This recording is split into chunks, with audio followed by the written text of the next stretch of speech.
Imagine opening the mouth of a fish and finding not a tongue, but a living creature staring back at you. This is not a nightmare or a scene from a horror movie.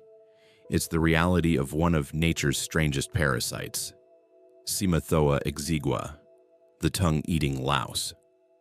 Unlike any ordinary parasite, this small crustacean doesn't just feed on its host, it takes over an organ completely. After attaching to the base of a fish's tongue, it severs the blood supply until the tongue withers away. Then, in a grotesque twist of survival, the parasite locks itself in place and becomes the fish's new tongue. From that moment on, the fish continues to live and feed as normal, but every bite it takes is shared with its uninvited guest. The parasite functions just like the original organ, helping the fish grasp food, while siphoning off nutrients for itself.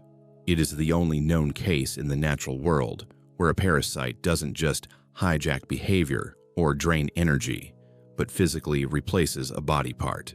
For scientists, Cymothoa exigua is both a marvel and a mystery, a vivid example of how evolution can invent solutions that seem more fitting for horror stories than biology textbooks. For us, it's a chilling reminder that the natural world often blurs the line between the bizarre and the terrifying. In the coastal waters of tropical and subtropical seas, countless fish swim unaware that a silent invader lurks beneath the waves. Hidden in the currents, tiny parasitic isopods drift until they find the perfect victim. Among these is Cymothoa exigua, a parasite destined to perform one of the most bizarre transformations in the animal kingdom. The journey begins when a juvenile parasite enters a fish through its gills. Barely noticeable at first, it clings tightly with hooked claws, feeding on the host's blood and mucus. Many parasites stop there, content to live hidden and nourished. But Cymothoa has a far stranger fate in store. Slowly, it migrates toward the mouth, crawling into the hidden chamber behind the fish's tongue. Once there, it grips the base of the tongue with sharp legs, piercing vessels and feeding directly.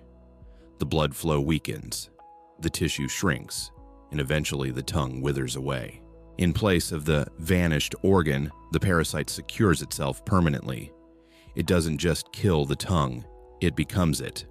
Locked in position, the isopod takes on the function of its host's lost organ.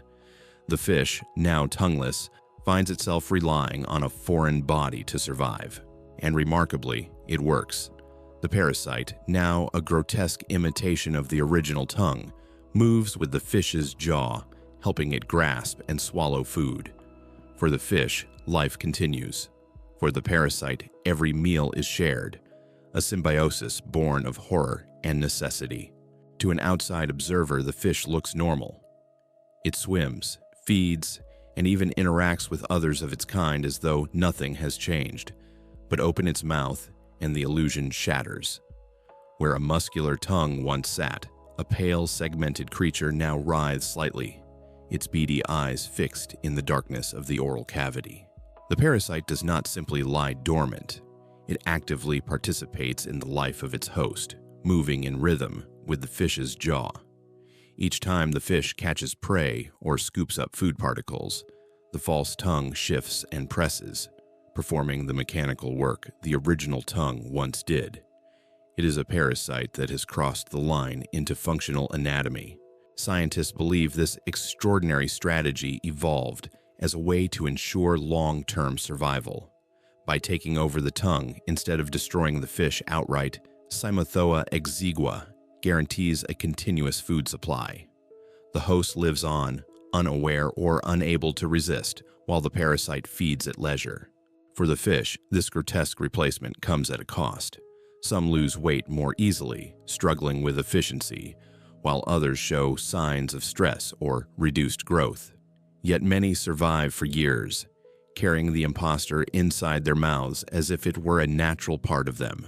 This eerie coexistence raises a haunting question. Is the fish truly a victim, or has it adapted to accept the parasite as a permanent companion? Evolution blurs the line between harm and partnership, creating a union born not of choice, but of survival. For centuries, fishermen pulling in their nets have occasionally been met with a disturbing sight.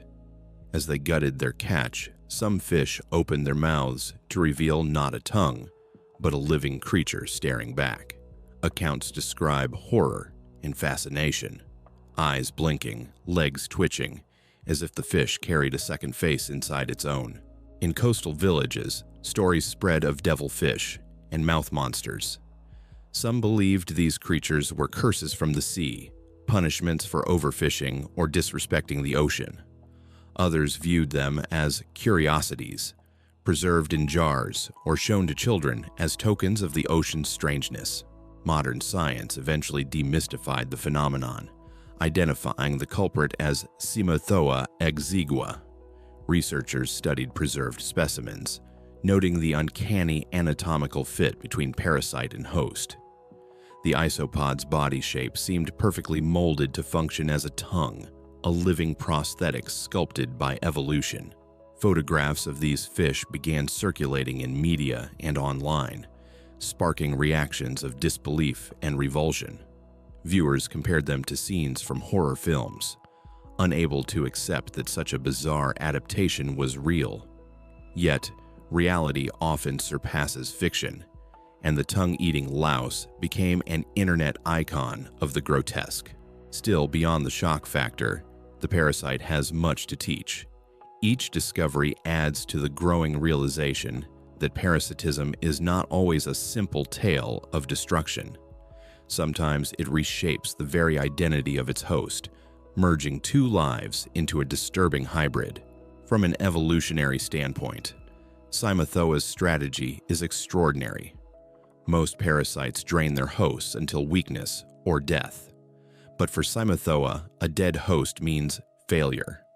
By replacing the tongue rather than killing it, the parasite ensures the fish survives long enough to feed both itself and its invader. This adaptation likely emerged over millions of years.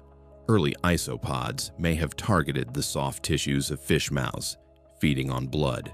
Over time, individuals that latched onto the tongue gained a unique advantage: the ability to control feeding without killing the host. Natural selection refined this relationship until Cymothoa effectively became a living organ. The result is a near-perfect symbiosis of horror.